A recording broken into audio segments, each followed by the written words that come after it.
வந்து வீட்ல டென்ஷன் ஆனாலோ இல்லனா வந்து ஏதாவது ஒரு ஒரு கோவமா இருந்தாலோ என்ன எப்படி ரியாக்ட் பண்ணுவாரு? என்ன மாதிரிலாம் பண்ணுவாரு? பாத்துக்கீங்களா அத? பாத்துருக்கேன், அதுக்கப்புறம் கேட்டிருக்கேன். கேட்டிருக்கேன். அதை இப்ப எங்களுக்கு பண்ணி காட்டுறீங்களா? அப்பா மாதிரியே ஒரு ஒரு ட்ரை பண்றீங்களா? ஐயோ அப்ப கோவம் வந்தா எனக்கு ஆ கத்துவேன் எப்படி எப்படி? பண்ணி ஞாபகம் இருக்கு.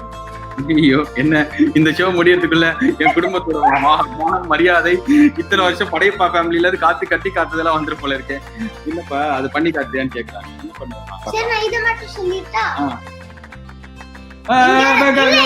ஏப்பா என்ன சொல்ல போறேன்னு சொல்லுங்க சொல்லிடுங்க. அம்மா கிட்டதே இது நடக்கு. ஓகே சொல்லுங்க. முதல்ல இங்க இருந்து போயிலனா இங்க ஒரு பெரிய பிரச்சனை நடக்குது. இங்க இருந்து போறியா போறியா அப்படின்னு அவ்வளவுதான் முடிஞ்சிருங்க. விடுங்க. ஐயோ என் குழந்தைகளை வச்சு நானே மாட்டிக்கிட்டேனே.